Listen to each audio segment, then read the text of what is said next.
हम लोग प्रतियोगिता दर्पण के मार्च अंक पर चर्चा कर रहे थे और उसमें राष्ट्रीय अंतर्राष्ट्रीय घटनाक्रम देखने के बाद जो एक अगला टॉपिक रहता है नवीनतम सामान्य ज्ञान, उससे बहुत महत्वपूर्ण प्रश्न बनते हैं, है ना। और वहाँ पर हम चर्चा करते करते फिल्म पुरस्कारों पर आए थे। गोल्डन ग्लोब अवार्ड्स पर हम लोगों ने चर्चा की थी। आपको एक बात याद रखनी है, फिल्म पुरस्कारों में सबसे पहले क्रम पर आपको जानना चाहिए ऑस्कर अवार्ड, उसको जरूर जानना चाहिए। ऑस्कर के बाद ब्रिटिश फिल्म अवार्ड होता है बाफ्टा, और एक गोल्डन ग्लोब होता है इंटरनेशनल लेवल पर। 3 जान गए तो और अच्छी बात। ऑस्कर को जरूर जाने। भारतीय स्तर पर बात होगी तो राष्ट्रीय फिल्म पुरस्कार, जनरली व्यक्ति उसको उपेक्षित कर देता है, राष्ट्रीय फिल्म पुरस्कार और फिल्म फेयर अवार्ड। उसके बाद फिर अन्य पुरस्कार आप जान सकते हैं, क्योंकि आजकल पुरस्कारों की क्या आ गई है, बाढ़ आ गई है। तो किसको पहले पढ़ें, किसको ध्यान दें, किसको ना ध्यान दें, मन में रहता है। मैं गोल्डन ग्लोब अवार्ड को जनरली महत्वपूर्ण नहीं मानता, पर ये अवार्ड इसलिए महत्वपूर्ण हो गया क्योंकि इसमें सर्वश्रेष्ठ फिल्म का पुरस्कार ड्रामा कैटेगरी में ओपेनहाइमर को मिला। ओपेनहाइमर मूवी अपने आप में महत्वपूर्ण है। ये नाभिकीय विखंडन परमाणु बम के सिद्धांत पर आधारित मूवी है और इससे कहीं ना कहीं भारतीय धर्म ग्रंथ भगवत गीता का भी संबंध जुड़ता है। आप इसके बारे में जानकारी अपना बढ़ा लेंगे तो आपको गोल्डन ग्लोब का सर्वश्रेष्ठ फिल्म का पुरस्कार ओपेनहाइमर को मिला। सर्वश्रेष्ठ निर्देशक का पुरस्कार क्रिस्टोफर नोलन को मिला। ओपेनहाइमर के निर्देशक कौन है, लिख लीजिए। Golden globe awards 2024 drama category में सर्वश्रेष्ठ फिल्म, कौन सी फिल्म ड्रामा कैटेगरी में सर्वश्रेष्ठ फिल्म चुनी गई, ओपेनहाइमर। सर्वश्रेष्ठ निर्देशक क्रिस्टोफर नोलन, और ब्रैकेट में मूवी का नाम लिख लेंगे। क्रिस्टोफर नोलन ने कौन सी मूवी का निर्देशन किया, कौन सी मूवी का निर्देशन किया, ओपेनहाइमर। सर्वश्रेष्ठ अभिनेता drama section Cillian Murphy, Cillian Murphy. और सिलियन मर्फी किस फिल्म के एक्टर हैं, ओपेनहाइमर के, ओपेनहाइमर के।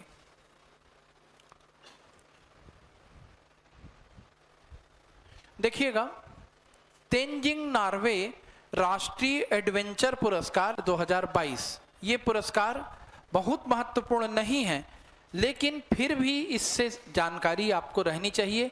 किसी न किसी तरीके से इससे प्रश्न बनेगा। कितने लोग तेंजिंग नोर्गे को जानते हैं? नोर्गे, आपने पर्वतारोहियों के बारे में यदि कभी भी ध्यान दिया होगा तो तेंजिंग नोर्गे का नाम आपको पता होना चाहिए। तेंजिंग नोर्गे के सम्मान में ये पुरस्कार स्थापित किया गया है। तेंजिंग नोर्गे पुरस्कार कविता कंसवाल को मिला पर्वतारोहण के क्षेत्र में। अन्य लोगों का नाम आप याद रखें या ना रखें, आगे चर्चा होगी इसी पत्रिका में। सविता कंसवाल एक प्रसिद्ध व्यक्तित्व हैं पर्वतारोहण से संबंधित, जिन्हें मरणोपरांत तेंजिंग नोर्गे राष्ट्रीय एडवेंचर पुरस्कार दिया गया। पर्वतारोहण के क्षेत्र में ये पुरस्कार दिया जाता है, या अन्य एडवेंचर के क्षेत्र में जैसे स्काई डाइवर, वाटर एडवेंचर, इसमें भी ये पुरस्कार दिया जा रहा है। आपका एक छोटा सा होमवर्क है, क्योंकि आप नहीं जान रहे हैं तेंजिंग नोर्गे को, मतलब आपके लिए एक दुखद बात है कि इस व्यक्ति का नाम भी आपको नहीं पता है। एक बहुत महान व्यक्ति है, कोई तो जानता होगा क्लास में, बताइए। हाँ, माउंट एवरेस्ट से इनका संबंध है, ओके।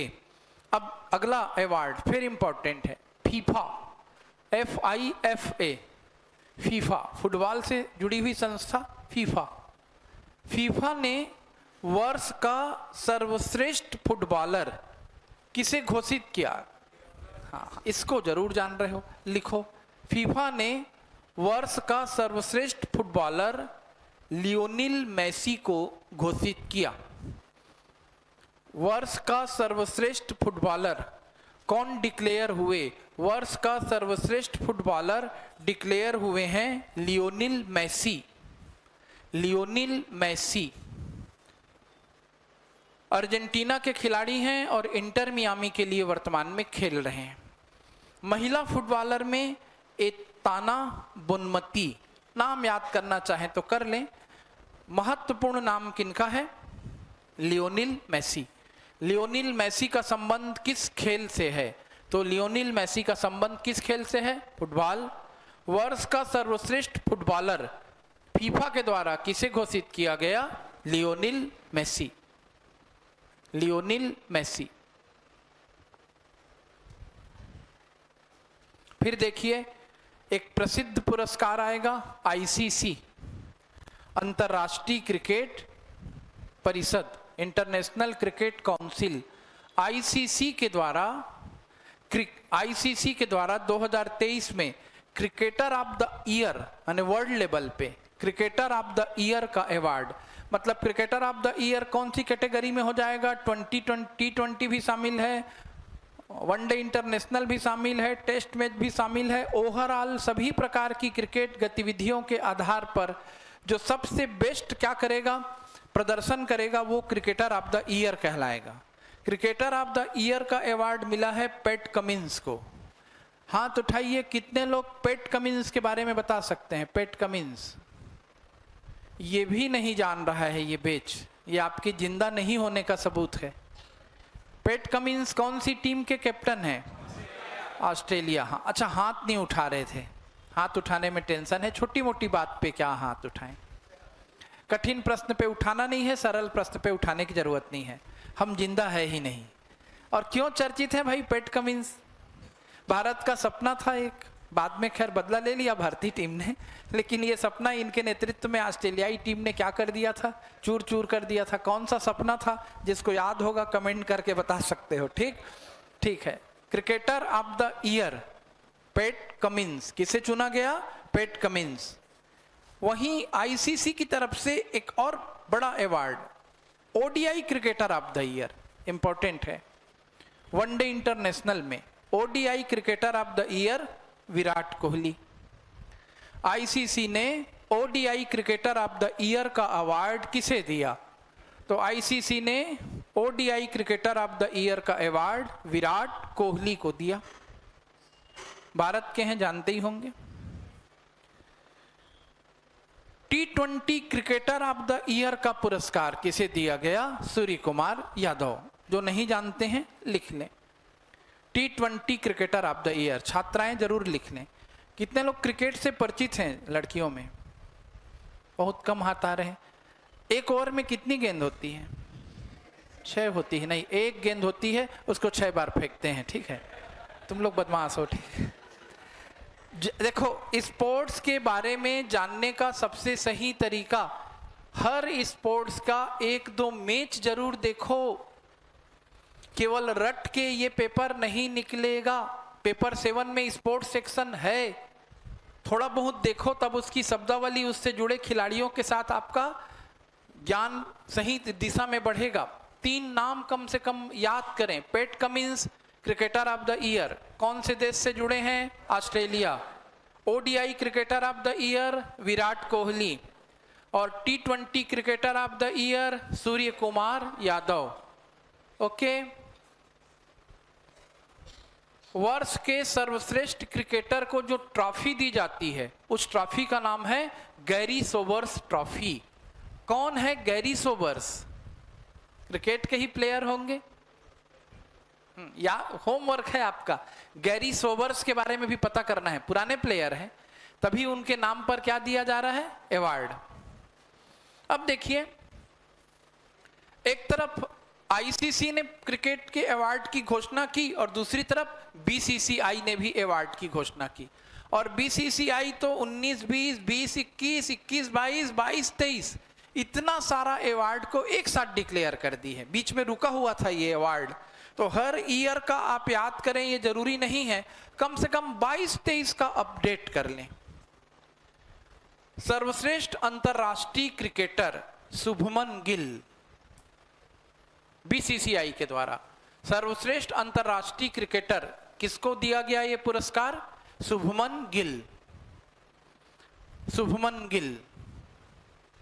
नेक्स्ट, सर्वश्रेष्ठ अंतरराष्ट्रीय क्रिकेटर महिला तो देखें अब महिला प्लेयर के नाम मैं आपको बता रहा हूं। अच्छा, एक मिनट और समझें, आपका स्पोर्ट्स सेक्शन काफी वीक रहता है, अभी तक का मेरा अनुभव कहता है। तो याद तो शुभमन गिल को करें, लेकिन इस चार्ट में देखें 2019-20 का सर्वश्रेष्ठ अंतरराष्ट्रीय क्रिकेटर मोहम्मद शमी को चुना गया। 2020-21 का सर्वश्रेष्ठ अंतरराष्ट्रीय क्रिकेटर आर अश्विन, रविचंद्रन अश्विन को चुना गया। 2021-22 का सर्वश्रेष्ठ अंतरराष्ट्रीय क्रिकेटर जसप्रीत बुमराह को चुना गया। और 2022-23 का शुभमन गिल। 4 बड़े नाम आपके दिमाग में आएंगे, मोहम्मद शमी, रविचंद्रन अश्विन, जसप्रीत बुमराह, शुभमन गिल। और चारों की विधाएं जानना चाहिए। जैसे इधर मैडम बताएंगी, बीटेक जसप्रीत बुमराह ये किस तरह के प्लेयर हैं? माइक दो। फास्ट बॉलर है। फास्ट बॉलर हैं कि मीडियम पेस हैं? फास्ट मतलब बॉलर हैं, आप जान गई, अच्छी बात है। माइक आप कर दें। इसके बाद देखिए इधर दीप्ति शर्मा 19-20 में महिला क्रिकेटर, स्मृति मंधाना 20-21 में सर्वश्रेष्ठ महिला क्रिकेटर, 21-22 में स्मृति मंधाना सर्वश्रेष्ठ महिला क्रिकेटर और 22-23 में दीप्ति शर्मा। तो कम से कम महिला क्रिकेट खिलाड़ियों में 2 नाम उभर के सामने आ रहा है अब, स्मृति मंधाना, दीप्ति शर्मा। बैठ जाएगा ये नाम दिमाग में। प्रश्न ऐसा डायरेक्ट नहीं आएगा, कभी कभी ऐसा आता है कौन सा खिलाड़ी किस खेल से संबंधित है, सही जोड़े बनाओ। तो कितने खिलाड़ियों को रटें, ऐसा रहता है। तो देखो इस तरह के खिलाड़ी पेपर में आएंगे जो बहुत चर्चित है, वो परीक्षाओं में आएंगे। स्मृति मंधाना का संबंध किस खेल से है? क्रिकेट। दीप्ति शर्मा का संबंध किस खेल से है? क्रिकेट। ओके, आगे बढ़ते हैं।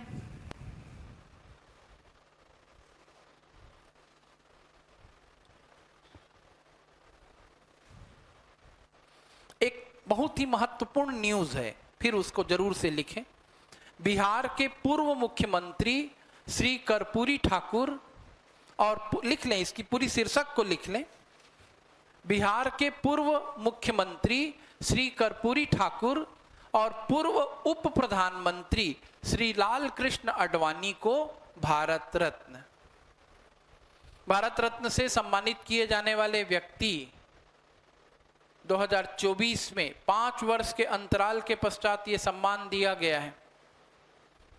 2019 में दिया गया था, फिर उसके बाद अभी दिया गया है 2024 में। 2024 में भारत रत्न सम्मान किसे मिला? किसे मिला? कर्पूरी ठाकुर और लाल कृष्ण आडवाणी जी को। बिहार के पूर्व मुख्यमंत्री श्री कर्पूरी ठाकुर और भारत के पूर्व उप प्रधानमंत्री श्री लाल कृष्ण आडवाणी को भारत रत्न सम्मान मिला। आगे लिखिए। चूंकि भारत रत्न मिला है, इसलिए देखिए अब प्रश्न सरल पूछेगा तो वर्ष 2024 में भारत रत्न किसे दिया गया, नाम दे देगा। थोड़ा कठिन प्रश्न बनाएगा तो कर्पूरी ठाकुर के बारे में निम्नलिखित कथनों पर विचार करें। 4 कथन दे देगा, कौन सा सही है बोलेगा या कौन सा गलत है बोलेगा। और आप सहसा तनाव में आ जाएंगे, कर्पूरी ठाकुर के बारे में 4 कथन दे दिया गया, कैसे करें। तो आपको यहां पर सेलेक्ट करना आना चाहिए। कर्पूरी ठाकुर के बारे में 4 कथन क्यों देगा? क्योंकि कर्पूरी ठाकुर को भारत रत्न मिला है। तो इनसे जुड़ी कुछ बातें भी लिख लें। आगे लिखिएगा। कर्पूरी ठाकुर को जननायक के रूप में जाना जाता था। पहले तो लोकनायक का नाम सुना होगा आपने, नहीं सुने होंगे तो बता रहा हूं, जयप्रकाश नारायण जेपी। और उसके बाद जननायक के नाम से बिहार में किसे जाना गया? कर्पूरी ठाकुर। तो पॉइंट नंबर 1, कर्पूरी ठाकुर को जननायक के नाम से जाना जाता था। क्या कहा जाता था? जननायक। कर्पूरी ठाकुर को और किस नाम से बिहार में जाना गया? जननायक। पॉइंट नंबर 2, कर्पूरी ठाकुर 2 बार बिहार के मुख्यमंत्री रहे। 70-71, 70 से 71 और 77 से 79, ये दोनों ईयर याद रखें। कर्पूरी ठाकुर 2 बार बिहार के मुख्यमंत्री रहे। 1970 से 1971 में एक बार थे, फिर 1977 से 1979 में दूसरी बार बिहार के मुख्यमंत्री थे। और भी इनसे जुड़ी बातें दी गई हैं, मैं आपको आगे बताऊंगा। ये देखिए यहां पर दिया गया है। कर्पूरी ठाकुर एक साधारण नाई परिवार में उनका जन्म हुआ था। आचार्य नरेंद्र देव के साथ स्वतंत्रता आंदोलन में आए थे। समाजवादी ताकत बनकर उभरे, यानी किस विचार, आगे लिख लो, कर्पूरी ठाकुर समाजवादी विचारधारा के नेता थे। कौन सी विचारधारा को फॉलो करते थे? समाजवादी विचारधारा के नेता थे। समाजवादी विचारधारा के नेता थे। सामाजिक न्याय से जुड़े थे। समाजवादी विचारधारा के नेता थे, सामाजिक न्याय से जुड़े थे। उन्हें यह पुरस्कार या उन्हें यह सम्मान, ये पुरस्कार नहीं है सम्मान है, उन्हें यह सम्मान मरणोपरांत दिया गया। उन्हें भारत रत्न सम्मान मरणोपरांत दिया गया है। किन्हें? कर्पूरी ठाकुर। नाम दिमाग में बैठ रहा है? क्या नाम है व्यक्तित्व का? कर्पूरी ठाकुर। कहां से उनका संबंध है? बिहार। और किस नाम से जाने जाते हैं? जननायक। उन्हें भारत रत्न अवार्ड मरणोपरांत मिला।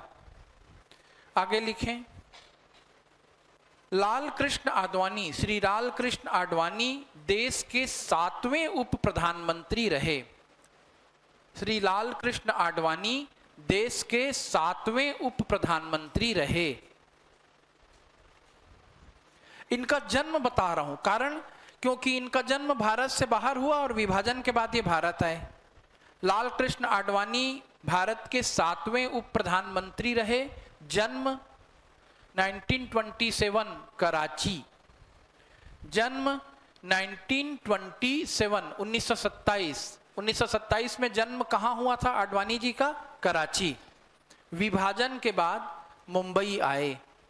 भारत पाकिस्तान विभाजन हुआ, 1947 की घटनाएं हैं। विभाजन के बाद लाल कृष्ण आडवाणी कहां आ गए? उनका परिवार कहां आ गया? मुंबई।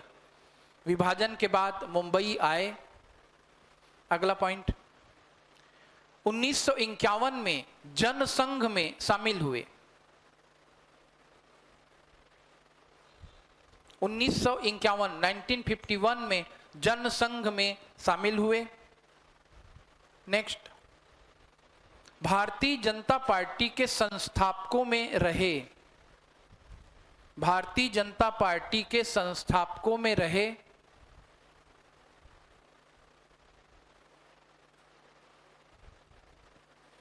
और भारतीय जनता पार्टी के अध्यक्ष भी रहे। भारतीय जनता पार्टी के संस्थापकों में भी किनका नाम शामिल रहा? लाल कृष्ण आडवाणी का। और भारतीय जनता पार्टी के वो अध्यक्ष भी रहे। 5 बार लोकसभा और 4 बार राज्यसभा के सदस्य रहे। 5 बार लोकसभा के और 4 बार राज्यसभा के सदस्य रहे।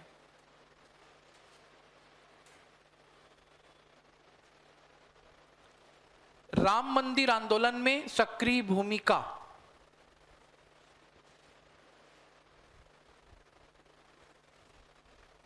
राम मंदिर आंदोलन में सक्रिय भूमिका। 1990 में सोमनाथ से अयोध्या के लिए रथ यात्रा, बहुत चर्चित यात्रा थी ये। 1990 में सोमनाथ से अयोध्या के लिए राम रथ यात्रा किनके द्वारा निकाला गया था? लाल कृष्ण आडवाणी जी के द्वारा। ठीक। 2015 में पद्म विभूषण, 2015 में पद्म विभूषण। नेक्स्ट लिखें, साइड हेडिंग, प्रथम भारत रत्न पुरस्कार। अभी का आपने 50वां सुना, अब आ रहा है प्रथम भारत रत्न पुरस्कार। किस सन में पहली बार दिया गया? 1954 में। प्रथम भारत रत्न पुरस्कार कब दिया गया? 1954।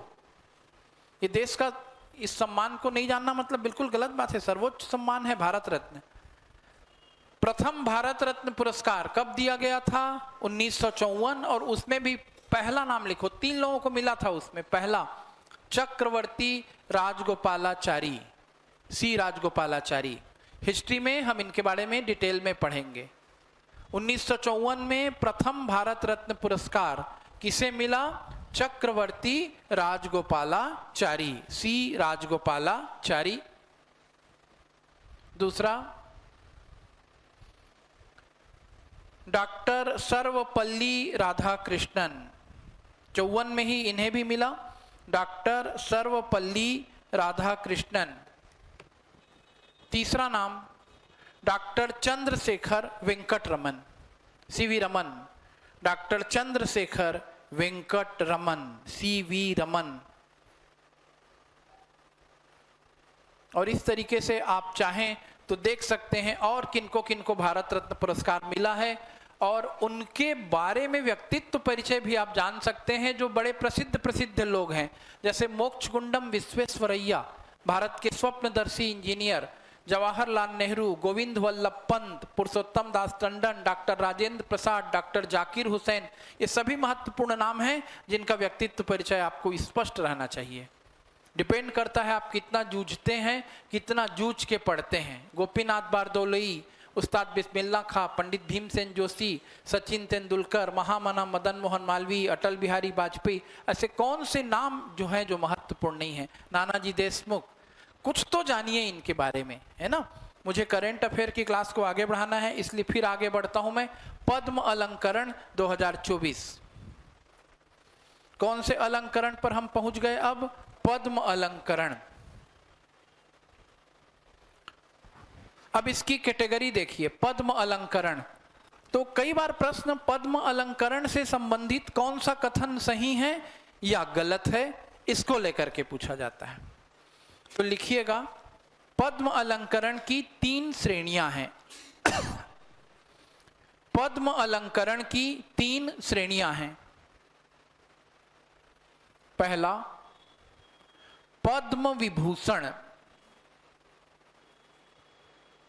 दूसरा, पद्म भूषण। पहला पद्म विभूषण, दूसरा पद्म भूषण, और तीसरा पद्मश्री। पद्म विभूषण, पद्म भूषण और पद्मश्री, ये पद्म अलंकरण की 3 श्रेणियां हैं। ये भी हमारा राष्ट्रीय पुरस्कार है। पद्म शब्द का इसमें प्रयोग हो रहा है। कोई भी बताएगा पद्म का अर्थ क्या होता है? हिंदी अभी कोई नहीं पढ़ा है मुझसे, इसलिए नहीं जान रहे हैं तो कोई बात नहीं। पद्म का अर्थ होता है कमल। हमारा राष्ट्रीय पुष्प क्या है? कमल है। और उसमें उसी में विभूषण, भूषण और श्री शब्द जोड़ा गया है। ठीक, तो ये 3 कैटेगरी हैं। सबसे ऊपर विभूषण है, फिर भूषण है, फिर पद्म श्री है। अब तीनों में देखिए, लिखिएगा पद्म पुरस्कार। लिखिए, पद्म पुरस्कार कला, सामाजिक कार्य,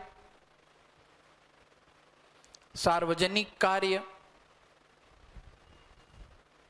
विज्ञान, अभियांत्रिकी। पद्म सम्मान कला, सामाजिक कार्य, सार्वजनिक कार्य, विज्ञान, अभियांत्रिकी, व्यापार, उद्योग, चिकित्सा, साहित्य, शिक्षा, खेल, सिविल सेवा आदि क्षेत्रों में दिए जाते हैं। आदि क्षेत्रों से संबंधित उपलब्धियों के लिए दिए जाते हैं। एक बार फिर से दोहरा रहा हूं, पद्म सम्मान चाहे पद्म विभूषण हो कि पद्म भूषण हो या पद्मश्री हो, पद्म सम्मान कौन से क्षेत्र में उपलब्धियों के लिए दिया जाता है? पद्म सम्मान कला, सामाजिक कार्य, सार्वजनिक कार्य, विज्ञान, अभियांत्रिकी, व्यापार, उद्योग, चिकित्सा, साहित्य, शिक्षा, खेल, सिविल सेवा आदि क्षेत्र में उपलब्धियों के लिए दिया जाता है। ठीक, अगला वाक्य लिखें, पद्म विभूषण असाधारण और विशिष्ट सेवा के लिए। यानी नंबर 1 कैटेगरी में कौन सा है? पद्म विभूषण। पद्म विभूषण असाधारण और विशिष्ट सेवा के लिए, एक्स्ट्रा ऑर्डिनरी गतिविधियों में। पद्म विभूषण असाधारण और विशिष्ट सेवा के लिए। दूसरा लिखो, पॉइंट नंबर 2, पद्म भूषण उच्च कोटि की विशिष्ट सेवा के लिए। पद्म भूषण उच्च कोटि की विशिष्ट सेवा के लिए। फिर से दोहरा रहा हूं, पद्म विभूषण असाधारण और विशिष्ट सेवा के लिए। पद्म भूषण उच्च कोटि की विशिष्ट सेवा के लिए। और तीसरे नंबर पे लिखो, और तीसरा पॉइंट, पद्मश्री विशिष्ट सेवा के लिए दिया जाता है। पद्मश्री विशिष्ट सेवा के लिए दिया जाता है। मतलब क्लियर है? यदि विशिष्ट सेवा की गई कोई तो पद्मश्री, उच्च कोटि की विशिष्ट सेवा की गई पद्म भूषण, असाधारण और उच्च कोटि की विशिष्ट सेवा यदि की गई तो पद्म विभूषण, सबसे टॉप कैटेगरी में। तो देखिए, जब ये अवार्ड डिक्लेयर हुआ तो उससे आपको समझ में आएगा 2024 में 5 लोगों को पद्म विभूषण मिला, यानी संख्या कम है। 17 लोगों को पद्म भूषण मिला और 110 लोगों को पद्मश्री मिला। तो आप उससे समझ जा रहे हैं सबसे हाईएस्ट रैंक पर कौन सा है? पद्म विभूषण। अब सारे नाम तो हम याद कर नहीं सकते, लेकिन 5 याद करना पड़ेगा, क्योंकि 5 लोगों को कौन सा सम्मान दिया गया है? पद्म विभूषण। लिखिए, 2024 में पद्म विभूषण सम्मान 5 व्यक्तियों को प्रदान किया गया। 2024 में पद्म विभूषण सम्मान 5 हस्तियों को प्रदान किया गया। लिखिए, व्यक्ति नहीं है, ये व्यक्तित्व है, पर्सन नहीं है, पर्सनालिटीज हैं, हस्तियां हैं। 2024 में पद्म विभूषण सम्मान 5 हस्तियों को, 5 व्यक्तित्वों को दिया गया। पहला, Shri M Venkaiah Naidu. Shri M Venkaiah Naidu, desk करके लिखो।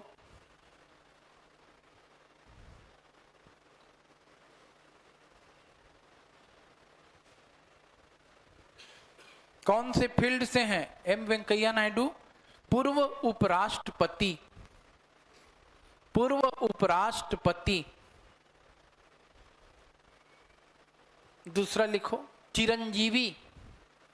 जान तो गए होंगे, ठीक। लिखिए, पूर्व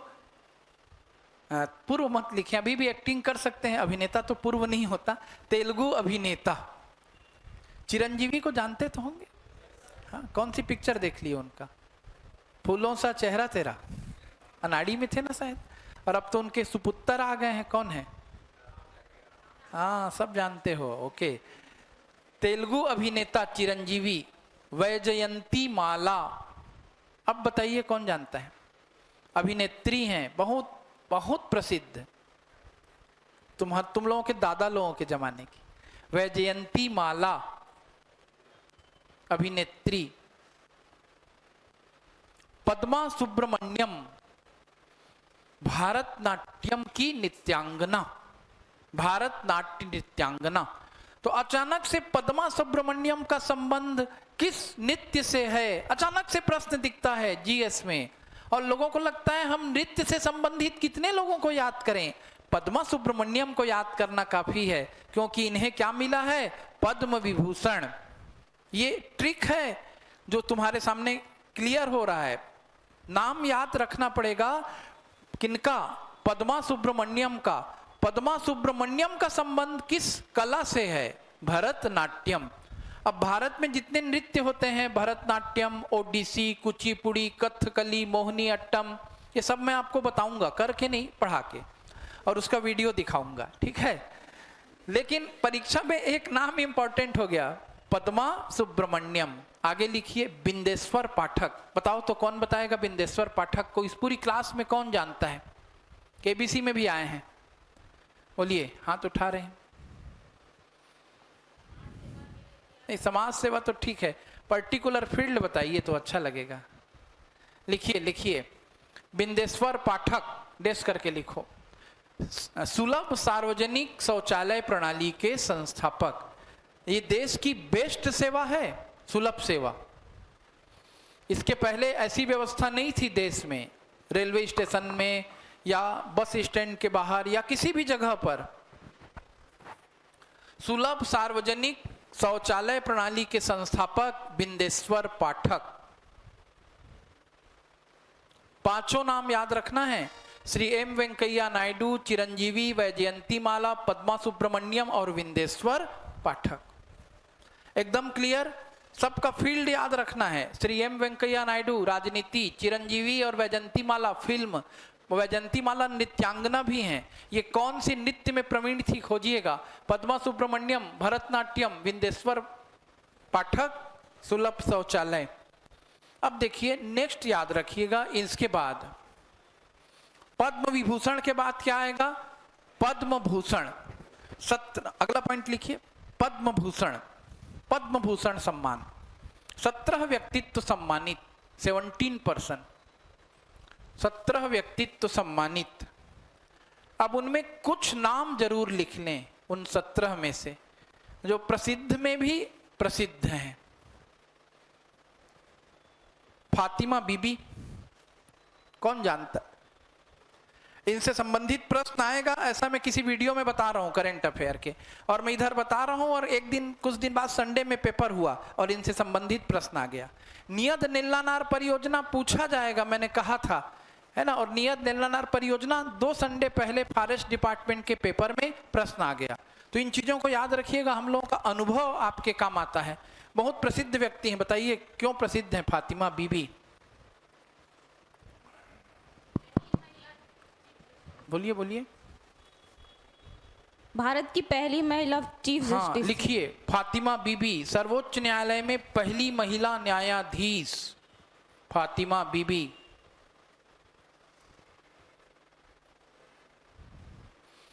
फिर और नाम है आपके पास, ये बुक रहेगी, पीडीएफ तो है आपके ग्रुप में। आ गया है, नहीं आया है ये? ठीक, इनके ग्रुप में ना, ये इसको भी भेज दो, और कल का वीडियो भी इनके ग्रुप में डाल दीजिएगा। जो लोग अब्सेंट रहे होंगे वो कल के वीडियो को भी दोबारा देख सकते हैं। मिथुन चक्रवर्ती को मिला, फिर इससे भी और एक अवार्ड मिल गया मिथुन चक्रवर्ती को अभी हाल ही में। कौन सा अवार्ड मिल गया?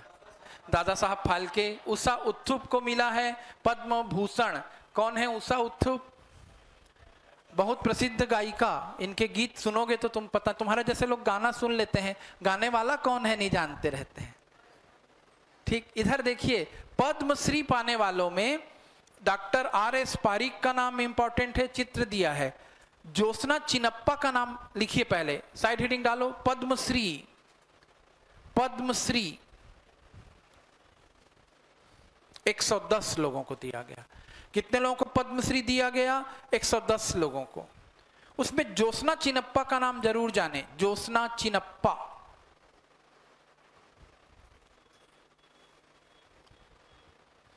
ये स्पोर्ट्स से हैं, पता कीजिएगा कौन से खेल से हैं।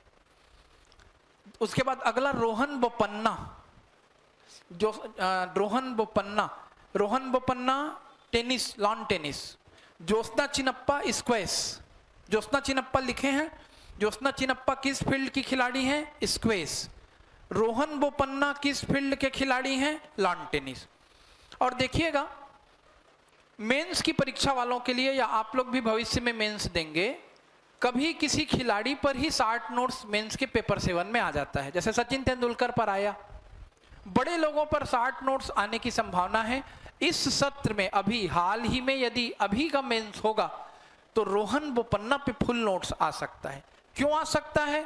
एक ही कारण है कि उपलब्धि कोई हासिल की होगी इन्होंने, वो भी चर्चा के दौरान आ जाएगा।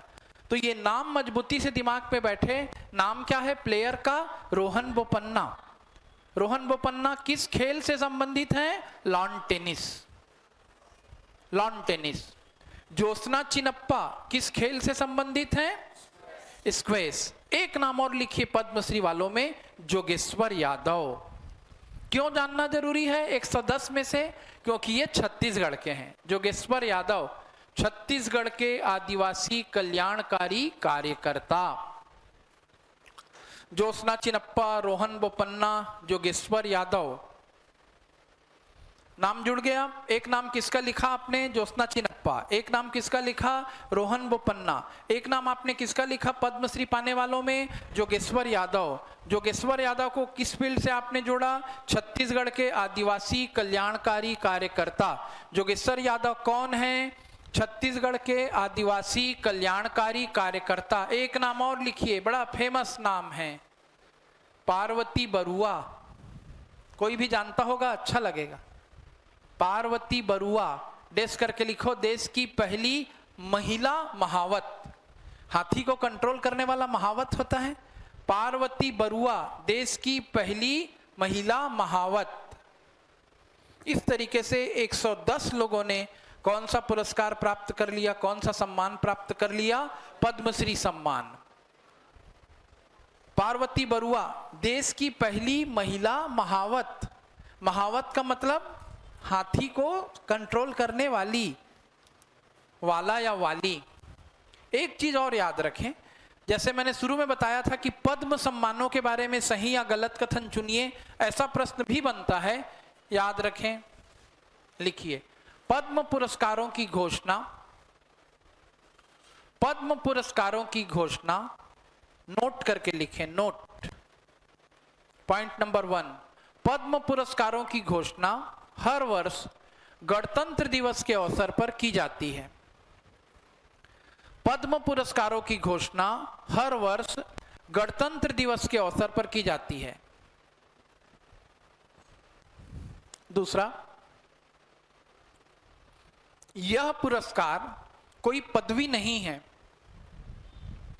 यह पुरस्कार कोई पदवी नहीं है, इसलिए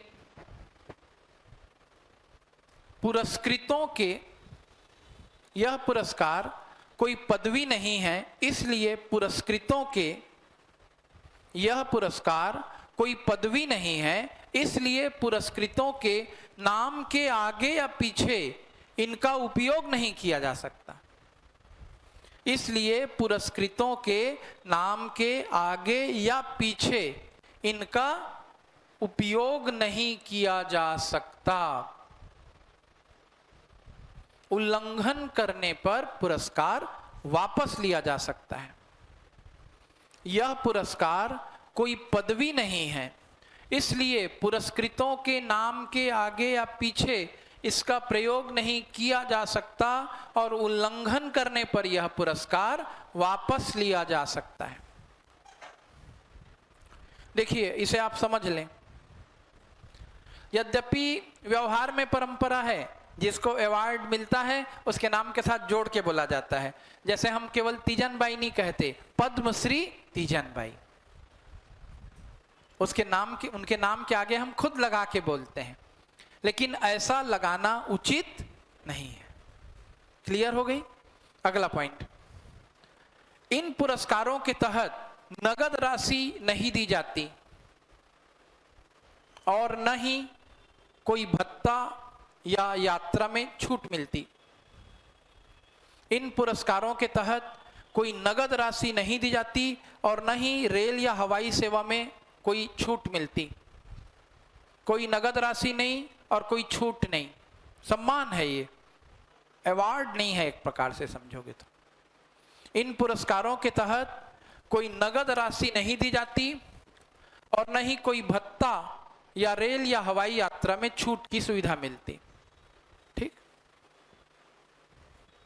कारण क्या है? हम आपको पुरस्कृत नहीं कर रहे हैं, आपकी सेवाएं इतनी अतुलनीय है, हम आपको सम्मानित कर रहे हैं। पुरस्कार और सम्मान का अंतर समझ रहे हैं? इंटरव्यू में यह प्रश्न पूछा जाता है, पुरस्कार और सम्मान में क्या अंतर है? वाक्य शुद्धिकरण में हिंदी में आता है, छात्रों ने प्राचार्य को अभिनंदन पत्र प्रदान किया। सही है कि गलत? ये गलत वाक्य है। छात्रों ने प्राचार्य को अभिनंदन पत्र अर्पित किया। अपने से बड़ों को अर्पण करते हैं और अपने से छोटों को या इनाम में कोई चीज दी जाती है तो प्रदान करते हैं। तो ये एक सम्मान है। बात स्पष्ट हो गई? इससे जुड़े व्यक्तियों के नाम समझ गए? इससे ज्यादा स्लो और नहीं पढ़ाया जाएगा। पद्म सम्मान आपके दिमाग में बैठ गया होगा। लिखिए फिल्म पुरस्कार 69वें फिल्म पुरस्कार। कैसे पुरस्कार? फिल्म फेयर है ना, ये अलग अलग श्रेणियां हैं। 69वें फिल्म फेयर पुरस्कार, 69th फिल्म फेयर अवार्ड, 69वें फिल्म फेयर पुरस्कार, ठीक, फिल्म फेयर अवार्ड है 69, 2024 में मिला और ये 2023 की फिल्मों के लिए दिया गया है 2024 में, और 2023 की फिल्मों के लिए दिया गया है। सर्वश्रेष्ठ फिल्म लिखो, 12वीं फेल, 12th फेल, सुने तो होगे, पिक्चर देखे भी होगे बहुत लोग। सर्वश्रेष्ठ फिल्म 12वीं फेल, पहला, ठीक। दूसरा अवार्ड सर्वश्रेष्ठ डायरेक्टर, सर्वश्रेष्ठ निर्देशक विधु विनोद चोपड़ा, 12वीं फेल के डायरेक्टर। फिल्म फेयर अवार्ड में सर्वश्रेष्ठ फिल्म का पुरस्कार किसे मिला? 12वीं फेल। फिल्म फेयर अवार्ड में सर्वश्रेष्ठ निर्देशक का पुरस्कार किसे मिला? विधु विनोद चोपड़ा। 12वीं फेल फिल्म के डायरेक्टर कौन है? विधु विनोद चोपड़ा। सर्वश्रेष्ठ अभिनेता रणवीर कपूर, ब्रैकेट में लिख लो एनिमल, अपना नाम भी लिख सकते।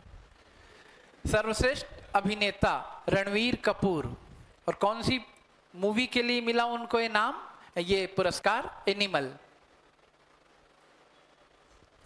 सर्वश्रेष्ठ अभिनेत्री आलिया भट्ट। आगे बढ़ जाते हैं, उनकी पिक्चर का नाम देख सकते हो, आपकी मर्जी। इसके बाद एक सेक्शन देता है निधन का। तो यदि किसी प्रसिद्ध हस्ती का निधन होता है तो भी उससे संबंधित प्रश्न उस वर्ष की परीक्षा में आ सकते हैं। मैंने जितने लोगों के बारे में पढ़ा है, मुनव्वर राणा का नाम आपने कभी न कभी सुना होगा, ये देश के प्रसिद्ध शायर हैं। बाकी फुटबॉल प्लेयर्स वगैरह हैं जो अन्य देशों से संबंधित हैं। आगे बढ़ जाते हैं। अब आइए स्पोर्ट्स एक्टिविटी, खेल कूद। लिखिए, अलग से सेक्शन बनाइए। कौन से सेक्शन पे आ गए हम? खेल कूद। करंट अफेयर में काफी महत्वपूर्ण सेक्शन, मेंस के पेपर 7 का हिस्सा। पहले तो प्लेयर्स के नाम ही जानिए। एक प्लेयर बड़ी चर्चित हैं, दीप्ति शर्मा। साइड हेडिंग डालिए, दीप्ति शर्मा। दिसंबर 2023 के लिए आईसीसी की प्लेयर ऑफ द मंथ, यानी आईसीसी में एक महीने के लिए भी प्लेयर ऑफ द मंथ बनना बड़ी उपलब्धि है। और हमारे वनडे इंटरनेशनल में पुरुष खिलाड़ियों में तो हम आईसीसी में छाए हुए हैं। वर्ष का सर्वश्रेष्ठ प्लेयर ओडीआई में कौन बन गए हैं? विराट कोहली। 2020 में कौन बन गए हैं? सूर्य कुमार यादव। लेकिन क्रिकेटर ऑफ द ईयर ले गए ऑस्ट्रेलिया वाले पैट कमिंस। भयंकर अवार्ड मिले हैं पुरुषों को। महिलाओं के लिए इस फील्ड में इंटरनेशनल लेवल पे जाना भारतीय महिलाओं को काफी बड़ी बात है। महिला क्रिकेट भारत में धीरे धीरे आगे बढ़ रहा है। एक नाम आया, क्या नाम आया? दीप्ति शर्मा। दीप्ति शर्मा क्यों फेमस हो गई? कम से कम जाने, बार बार इनका नाम आ रहा है, ऑटोमेटिक दिमाग में बैठेगा। दीप्ति शर्मा का संबंध किस खेल से है? क्रिकेट। दीप्ति शर्मा को आईसीसी के द्वारा दिसंबर 2023 में प्लेयर ऑफ द मंथ घोषित किया गया। इससे पूर्व यह सम्मान हरमनप्रीत कौर को 2022 में मिला था। दो नाम आपके दिमाग में आ गए। अभी की प्लेयर दीप्ति शर्मा, और 2022 में प्लेयर ऑफ द मंथ बनी थी हरमनप्रीत कौर। बड़ा प्रसिद्ध नाम है हरमनप्रीत कौर का। सितंबर 2022 में हरमनप्रीत कौर, हरमनप्रीत कौर।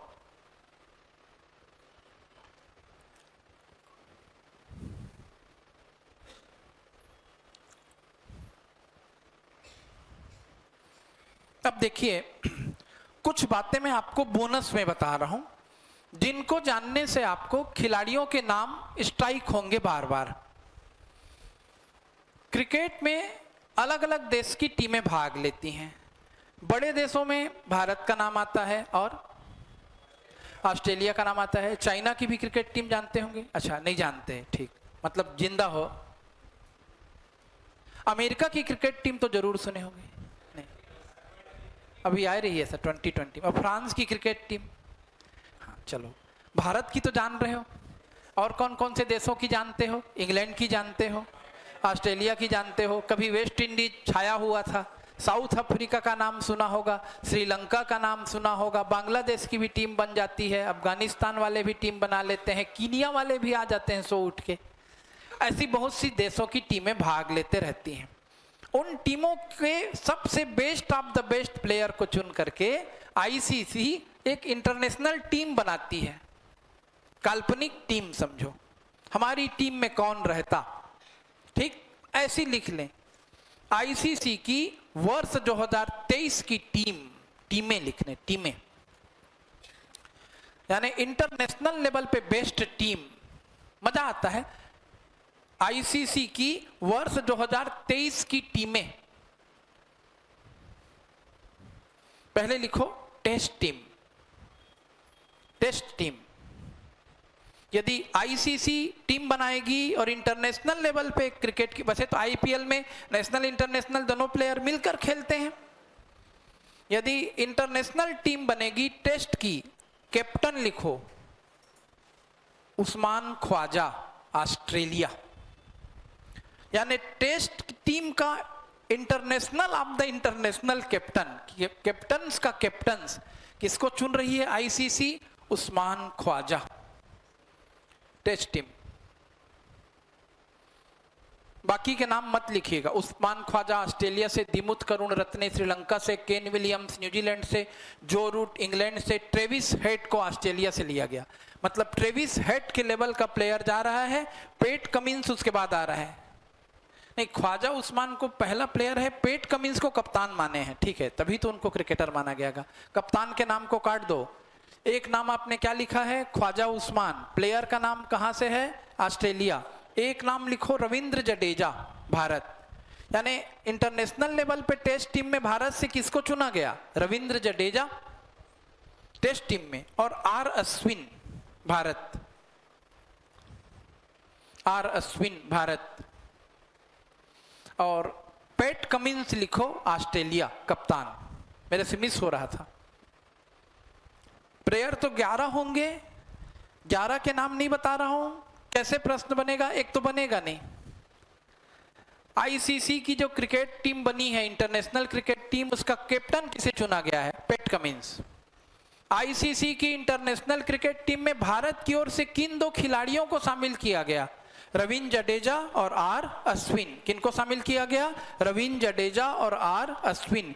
इतना सुनने के बाद कम से कम ये तो जानोगे जो बिल्कुल से नहीं जानते स्पोर्ट्स, आर अश्विन का संबंध। इस बच्ची को माइक दो।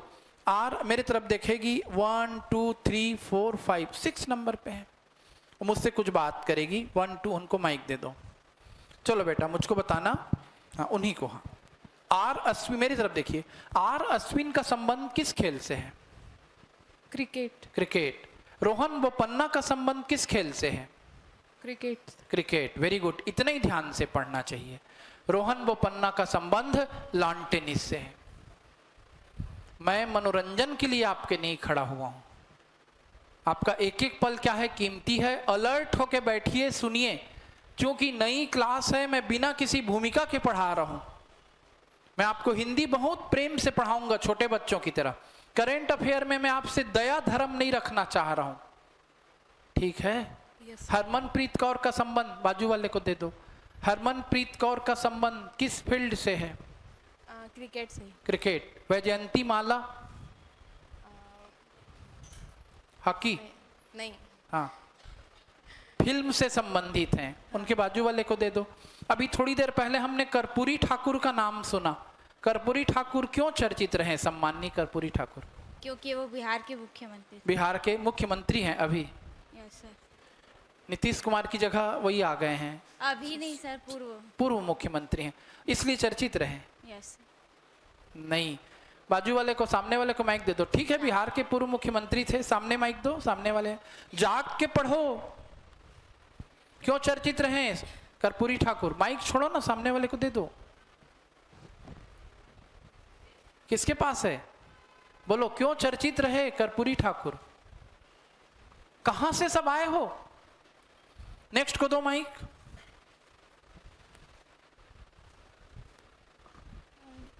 नेक्स्ट को दो। सामाजिक कार्य के लिए। सामाजिक कार्यकर्ता रहे। नेक्स्ट को दो।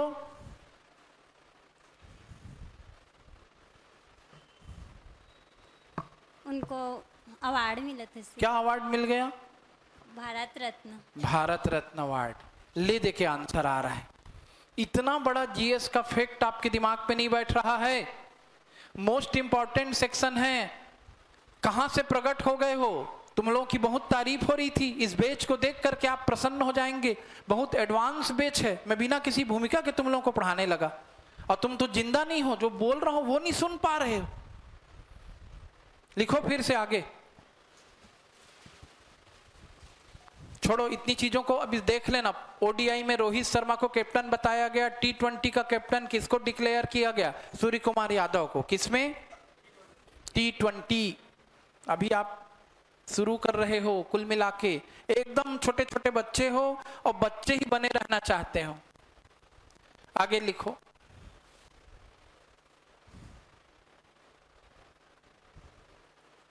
बैडमिंटन। मलेशियाई ओपन 2024। अब बहुत ध्यान से समझिएगा। मलेशियाई ओपन 2024। पहला चीज, मलेशियाई ओपन स्पर्धा का संबंध किस खेल से है? तो मलेशियाई ओपन स्पर्धा का संबंध किस खेल से है? बैडमिंटन। उपविजेता, विजेता नहीं, क्या लिखना है आपको? उपविजेता। नंबर 1 पे नहीं रहे। कौन से टीम नंबर पे रहे? नंबर 2, उपविजेता। तो विजेता को छोड़ के उपविजेता क्यों याद रख रहे हैं? क्योंकि इस इंटरनेशनल अवार्ड को भारतीय प्लेयर्स ने जीता और ये 2 प्लेयर्स इतने चर्चित हैं, इतने अवार्ड जीत रहे हैं कि किसी न किसी परीक्षा में अवश्य आएंगे। मलेशियाई ओपन 2024 उपविजेता सात्विक साईराज रंकी रेड्डी। एक ही नाम है पूरा। क्या नाम है? देखिए बोर्ड में भी लिखा है, सात्विक साईराज रंकी रेड्डी। सात्विक साईराज रंकी रेड्डी और चिराग शेट्टी। सात्विक साईराज रंकी रेड्डी और चिराग शेट्टी, ये 2 प्लेयर्स की जोड़ी बैडमिंटन में बेहद नाम कमा रही है। पहला बच्चों वाला क्वेश्चन आपको सिंपल याद रखो। क्या रखना है आपको? सिंपल याद रखना है। सात्विक साईराज रंकी रेड्डी और चिराग शेट्टी का संबंध किस खेल से है? सात्विक साईराज रंकी रेड्डी और चिराग शेट्टी का संबंध बैडमिंटन से है। रोहन बोपन्ना का संबंध किस खेल से है? Lawn tennis. ज्योत्सना चिनप्पा का संबंध किस खेल से है? स्क्वैश। ओके। हरमनप्रीत कौर का संबंध किस खेल से है? Cricket. R Ashwin cricket. Rankireddy और चिराग शेट्टी बैडमिंटन। ये मलेशियाई ओपन के फाइनल तक पहुंचने वाले पहले प्लेयर बने और उपविजेता रहे, नंबर 2 पे रहे। और भी इनकी उपलब्धियां आगे आएंगी। इंडिया ओपन में भी ये उपविजेता रहे। मलेशियाई ओपन में भी इन्होंने उपविजेता का खिताब जीता और इंडिया ओपन में भी ये उपविजेता रहे। दोनों में। मलेशियाई ओपन बैडमिंटन के उपविजेता सात्विक साईराज रंकी रेड्डी और चिराग शेट्टी। इंडिया ओपन के उपविजेता सात्विक साईराज रंकी रेड्डी और कौन? चिराग शेट्टी। नाम बैठ गया दिमाग में? चलिए अब लॉन टेनिस में हम आते हैं। लॉन टेनिस में ग्रैंड स्लैम अवार्ड बड़े फेमस होते हैं। कौन कौन से अवार्ड्स को इस कैटेगरी में रखा गया है? ऑस्ट्रेलियाई ओपन, फ्रेंच ओपन। कुछ याद आ रहा है? नहीं याद आ रहा है। लॉन टेनिस में पहले जनवरी के महीने में कौन सा प्रतियोगिता होता है? ऑस्ट्रेलियाई ओपन होता है, फ्रेंच ओपन होता है, विंबलडन की स्पर्धा होती है और अमेरिकी ओपन होता है। 4 बड़ी स्पर्धाएं हैं, दिमाग में याद रखिएगा। कौन से खेल की? Lawn tennis. कौन से खेल की चर्चा हो रही है? Lawn tennis. लॉन टेनिस में हजारों स्पर्धाएं होते रहती हैं। पेपर में 4 को पूछेगा। कौन से 4 को पूछेगा? ग्रैंड स्लैम स्पर्धाएं लिख लो लॉन टेनिस, और उसमें ग्रैंड स्लैम स्पर्धाएं, ग्रैंड स्लैम स्पर्धा लॉन टेनिस में कौन कौन सी होती हैं? ग्रैंड स्लैम स्पर्धाएं। पहला ऑस्ट्रेलियाई ओपन, पहली ग्रैंड स्लैम प्रतिस्पर्धा कौन सी है? ऑस्ट्रेलियाई ओपन, दूसरा फ्रेंच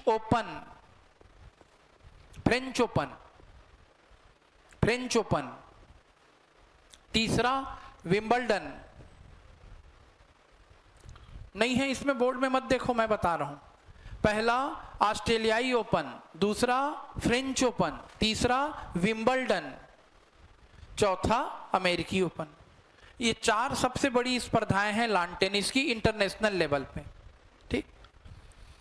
इसमें विनर्स का नाम याद रखना रहता है। ऑस्ट्रेलियाई ओपन किसने जीता, फ्रेंच ओपन किसने जीता, अमेरिकी ओपन किसने जीता, विंबलडन किसने जीता। और यदि भारतीय प्लेयर इसमें से किसी भी स्पर्धा में कोई उल्लेखनीय उपलब्धि हासिल करता है तो उसको हर हाल में याद रखना रहता है। और जितने मैं खेल बताते जा रहा हूं उन खेलों की शब्दावली दिमाग में बैठालना रहता है। खेल शब्दावली कैसे बैठेगी? जब लॉन टेनिस का एक आध मैच देख लोगे। और आज तुम बड़े सौभाग्यशाली हो, अभी इसी बोर्ड में लॉन टेनिस का मैच दिखने लगेगा, तुम्हारे फोन में लॉन टेनिस का मैच दिखने लगेगा। जिस मैच को रोहन बोपन्ना ने जीता है वो मैच आ जाएगा तुम्हारे पास यूट्यूब में। देखो तो सही मैच कैसे होता है, उस मैच की शब्दावलियां क्या है। आपका इंटरेस्ट जगना चाहिए। हम मुर्दों की तरह जीने के लिए नहीं आए हैं। यदि हमको बड़ी प्रतियोगिता निकालना है, अपने एक एक मिनट का सही उपयोग करना हमें सीखना पड़ेगा। अदरवाइज हम बच्चे बने रह जाएंगे। मैं तुमको नहीं बनाना चाहता बच्चा, मैं तुमको शेर बनाना चाहता हूं।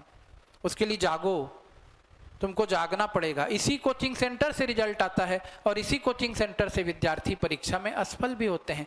पढ़ाया सबको एक जैसा जाता है। हमारे बाद अगली जिम्मेदारी किसकी बनती है? छात्रों की बनती है। तो जाग जाओ। ऑस्ट्रेलियाई ओपन क्यों बहुत महत्वपूर्ण हो गया? क्योंकि रोहन बोपन्ना वहां जाके छा गए, जिनके बारे में मैं चर्चा कर रहा था। लिखिएगा, पहले लिखिएगा 4 स्पर्धाएं लिख लिए। अब साइड हेडिंग डालिए ऑस्ट्रेलियाई ओपन 2024। सामान्य तौर पे ये स्पर्धा जनवरी के महीने में होती है, तो जनवरी के बारे में हम चर्चा कर रहे हैं, इसलिए ऑस्ट्रेलियाई ओपन की चर्चा हो रही है। ऑस्ट्रेलियाई ओपन टेनिस कब हुआ? 2024। पुरुष एकल के विजेता, ऑस्ट्रेलियाई ओपन में पुरुष एकल के विजेता। एकल यानी बैडमिंटन तो देखे हो ना, बैडमिंटन में सिंगल सिंगल खेलते हैं, तो एकल सिंगल्स, 2-2 प्लेयर की जोड़ी खेलती है तो डबल्स। एक पुरुष और एक महिला, उधर एक पुरुष और एक महिला, तो मिक्स डबल्स। वैसे ही लॉन टेनिस में होता है, एक एक व्यक्ति खेलेंगे तो सिंगल्स, 2 की जोड़ी खेलेगी डबल्स, एक पुरुष और एक महिला की जोड़ी खेलेगी तो mix doubles. Single double mix double. तो सिंगल को पहले लिखो। ऑस्ट्रेलियाई ओपन के सिंगल के पुरुष विजेता यानिक सिनर, पुरुष एकल के विजेता यानिक सिनर। बार बार इनके नाम को दिमाग में बैठा लिए। बड़े प्लेयर हैं इंटरनेशनल लेवल के टेनिस के। क्या नाम है? Jannik Sinner. कहां के प्लेयर हैं? इटली। हर चीज को नहीं याद रखना है, एक नाम बता रहा हूं। ऑस्ट्रेलियाई ओपन पुरुष एकल के विजेता कौन रहे 2024 में? Jannik Sinner. यानिक सिनर कहां के प्लेयर हैं? इटली। किस खेल से यानिक सिनर का संबंध है? Lawn tennis. महिला एकल विजेता, दूसरा याद रखना है, महिला एकल विजेता आर्यना सबालेंका। कौन है महिला एकल की विजेता? महिलाओं की लॉन टेनिस की ऑस्ट्रेलियाई ओपन को किसने जीता जनवरी 2024 में? आर्यना सबालेंका। नाम याद करें, इंपॉर्टेंट नाम हो जाता है। Aryana Sabalenka, Aryana Sabalenka. कहां की है? बेलारूस। देश का नाम याद रखें, बेलारूस। पुरुष एकल के विनर यानिक सिनर, इटली। महिला एकल की विजेता आर्यना सबालेंका, बेलारूस। अब लिखो पुरुष युगल, ये सबसे इंपॉर्टेंट हो गया। पुरुष युगल, 2 पुरुष प्रतिस्पर्धाओं की जोड़ी एक साथ, उसके सामने 2 और रहेंगे। पुरुष में डबल्स, पुरुष युगल विजेता रोहन बोपन्ना भारत, रोहन बोपन्ना भारत और Matthew Ebden Australia, not Matthew Hayden, Matthew Ebden Australia. पुरुष युगल के ऑस्ट्रेलियाई ओपन के विजेता सबसे ज्यादा महत्वपूर्ण हो गए क्योंकि भारतीय का नाम जुड़ गया। कौन है व्यक्ति? रोहन बोपन्ना। और उन्होंने अपनी जोड़ी किसके साथ बनाई? इंटरनेशनल प्लेयर ऑस्ट्रेलिया के मैथ्यू एब्डन। कैसे कैसे प्रश्न बनेगा देखो। ऑस्ट्रेलियाई ओपन युगल का खिताब जीतने वाला भारतीय व्यक्ति रोहन बोपन्ना। रोहन बोपन्ना ने जनवरी 2024 में टेनिस की कौन सी प्रतिस्पर्धा जीती? ऑस्ट्रेलियाई ओपन। रोहन बोपन्ना का संबंध किस खेल से है? टेनिस। रोहन बोपन्ना को कुछ पुरस्कार दिया गया, सम्मान, पद्मश्री, पद्म भूषण की पद्म विभूषण? देखना पड़ेगा, है ना, अभी लिखाया हूं। समझ में आ रही बातें? आगे लिखिएगा।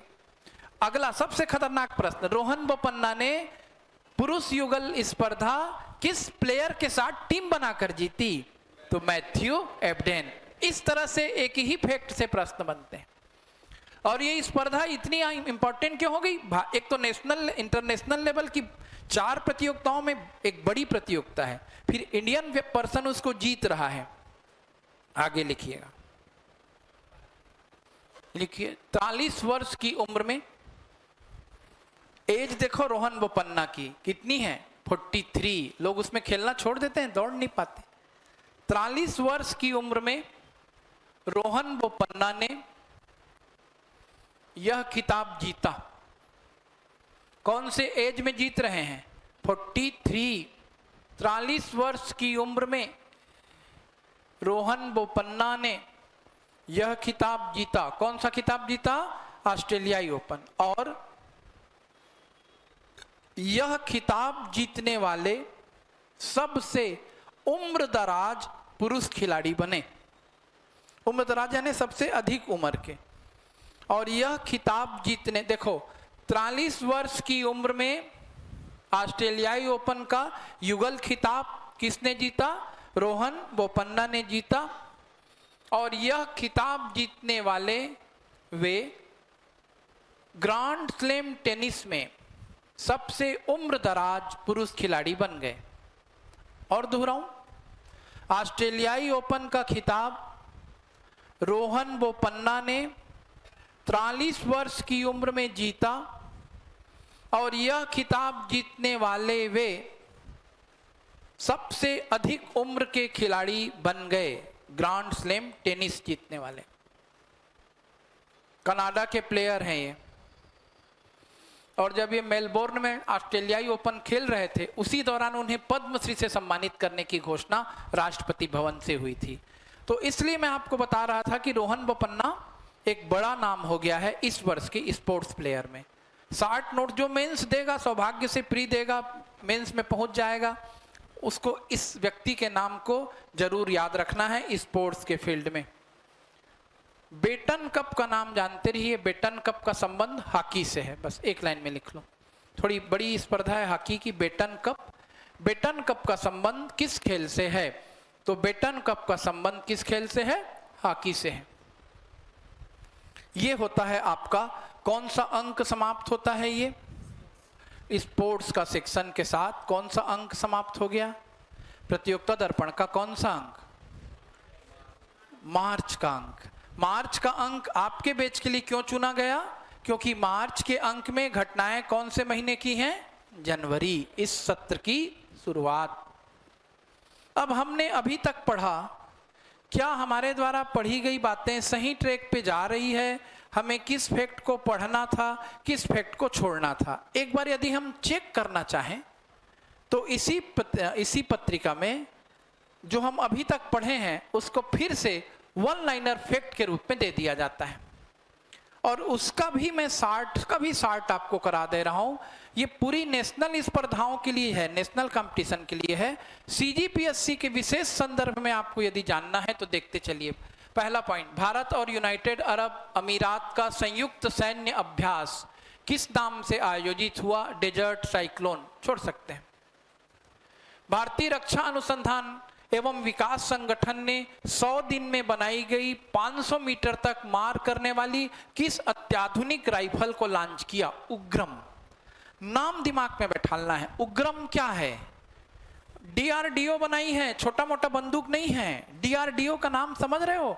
डिफेंस रिसर्च डेवलपमेंट ऑर्गेनाइजेशन, रक्षा अनुसंधान क्षेत्र की देश की सर्वोच्च संस्था है। तो कुछ स्पेशल टेक्नोलॉजी वाला वो राइफल होगा, उग्रम। उग्रम क्या है? राइफल। पृथ्वी क्या है? मिसाइल। अग्नि क्या है? मिसाइल। तेजस क्या है? हाँ। राफेल्स क्या है? ये आपको पेपर पढ़ने की, ये सब पत्रिकाओं को पढ़ने की आदत रहे तो आपकी जुबान में चढ़ेगा। उग्रम, ओके। वहां नहीं था, एक नया फैक्ट जुड़ा। एक्सपोसेट, ये हमने पढ़ा था। कितने लोग एक्सपोसेट को दिमाग में रख पाए?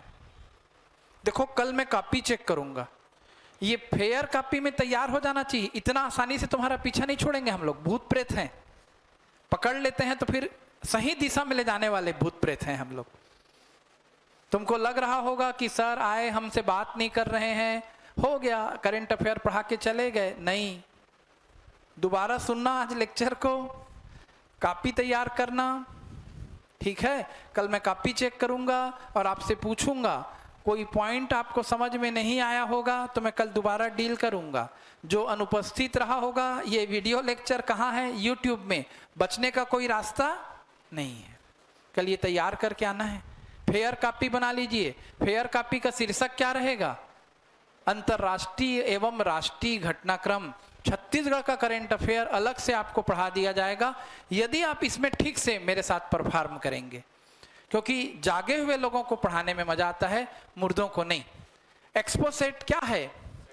ये हमारा सैटेलाइट है, एक्सरे पोलारीमीटर सैटेलाइट। कल चर्चा हुई थी। अच्छा, सविता कंसवाल, कौन जानता है सविता कंसवाल? अब भी पढ़े हैं, इसलिए बार बार पढ़ना पड़ता है। किस महिला पर्वतारोही को मरणोपरांत राष्ट्रपति द्रौपदी मुर्मू द्वारा 9 जनवरी 2024 को तेंजिंग नोर्गे नेशनल एडवेंचर भूमि एडवेंचर अवार्ड 2022 से सम्मानित किया गया? बड़ी हस्ती हैं, नाम क्या है? सविता कंसवाल।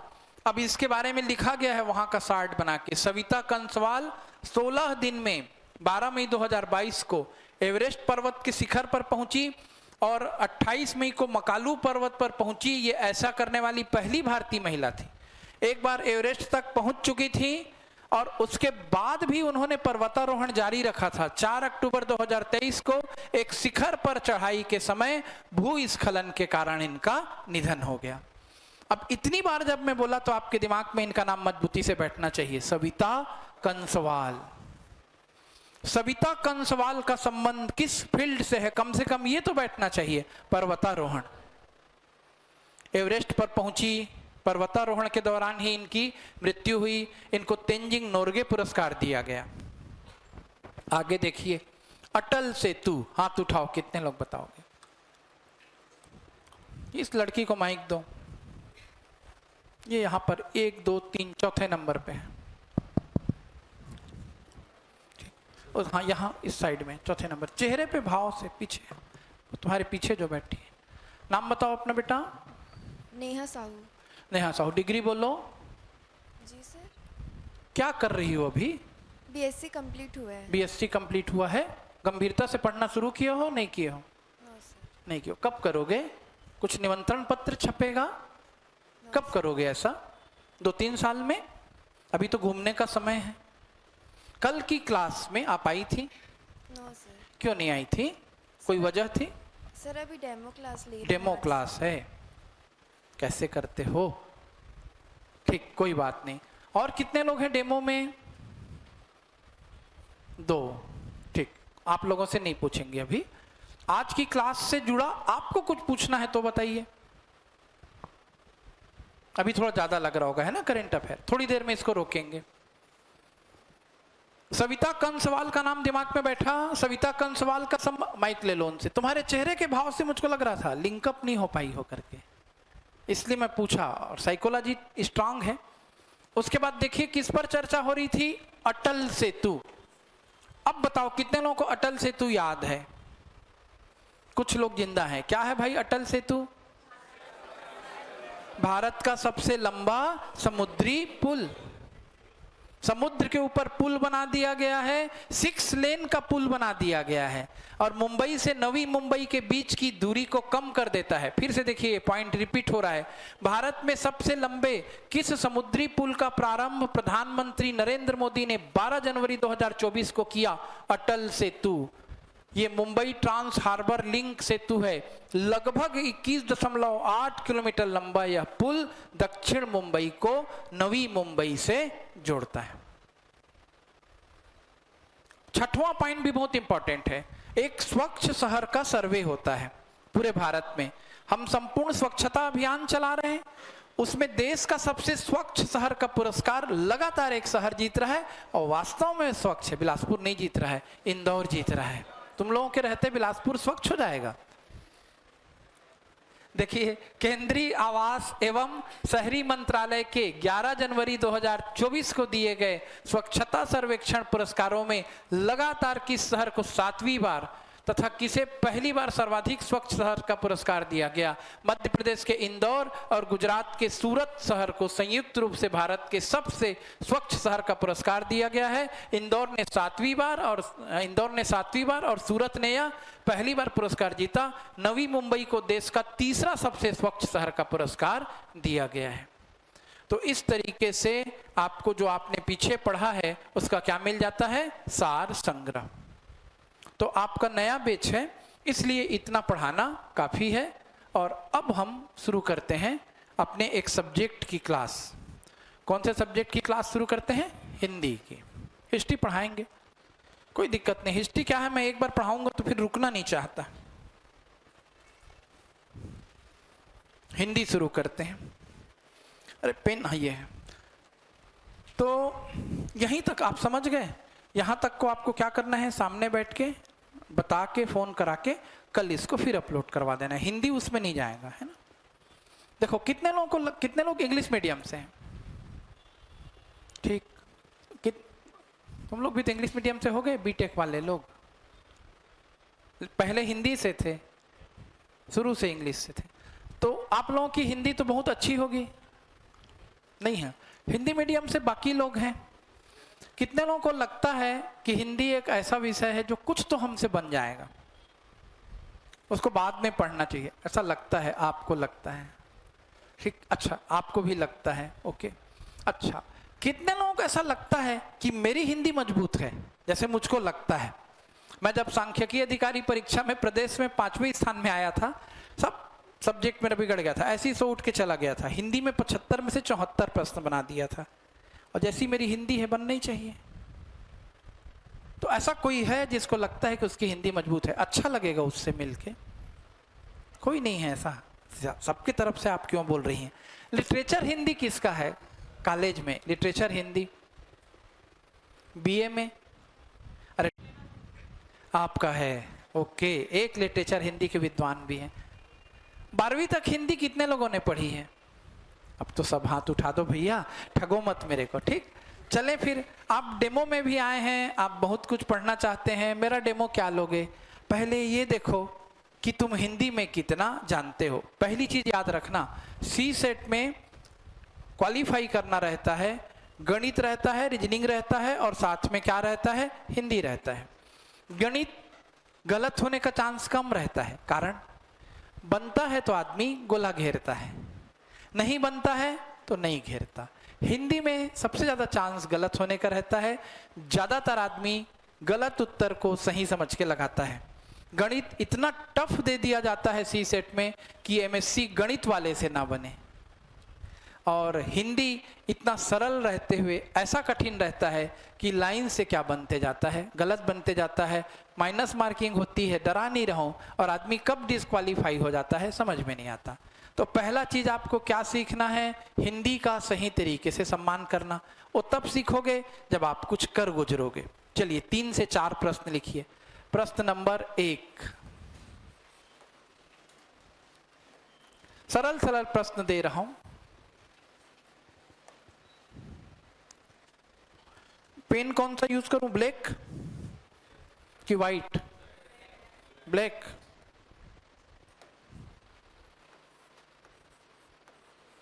परीक्षा, ये एक शब्द है, इसका मैं संधि विच्छेद लिख रहा हूं, ठीक? आप चुनिएगा, कॉपी चलाइए, पेन चलाइए।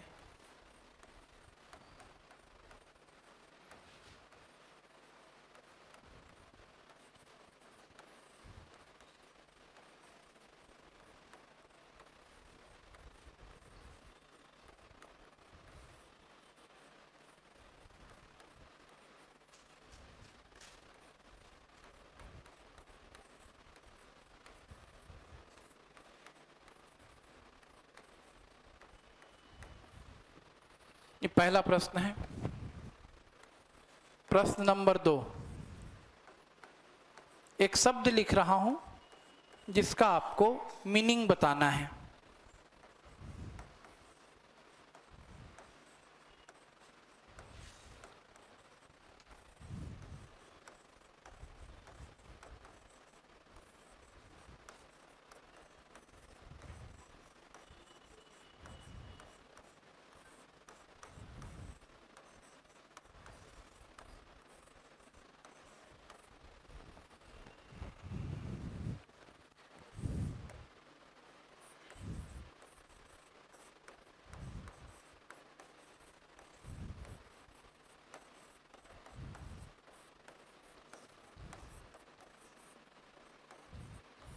इसमें करेक्ट स्पेलिंग आपको पहचाननी है, वर्तनी की दृष्टि से शुद्ध शब्द। जैसे इंग्लिश में करेक्ट स्पेलिंग होता है ना, हिंदी में किसे लिखने में गलती नहीं हुई है पहचानना है। 4 शब्द आपके सामने में लिख के दे रहा हूं, कौन सा शब्द शुद्ध है पहचानिएगा।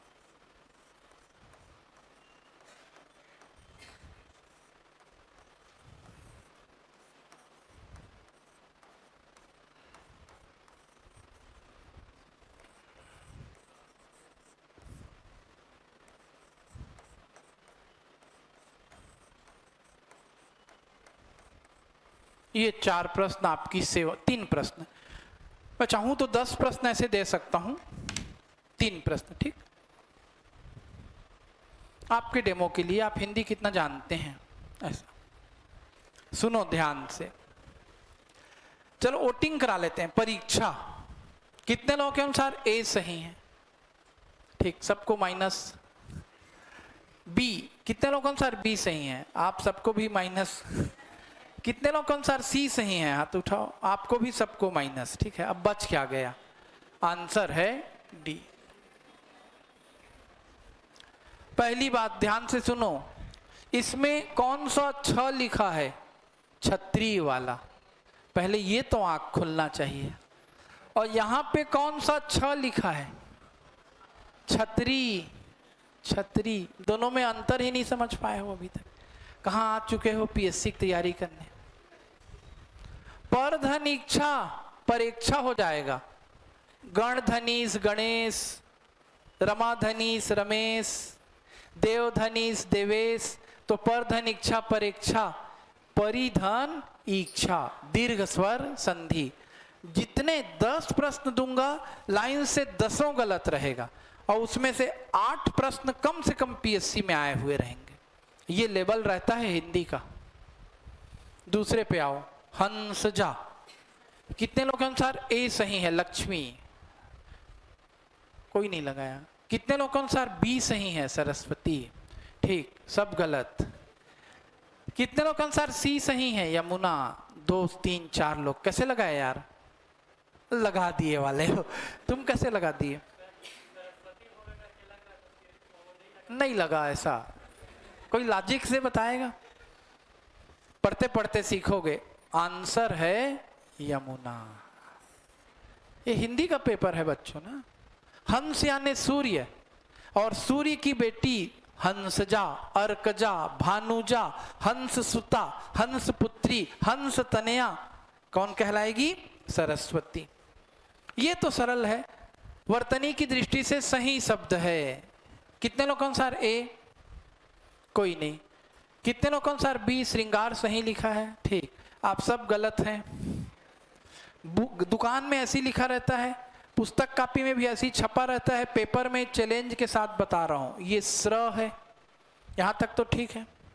इसमें जब ऋषि की री वाली मात्रा जुड़ेगी, ध्यान से समझना, तो ये डंडी नीचे घूम जाएगी, सिंगल डंडी क्या होगा? श्रृंगार। किसी दुकान में जाके लड़ाई मत करना, मार पीट के भगा देगा, ठीक है?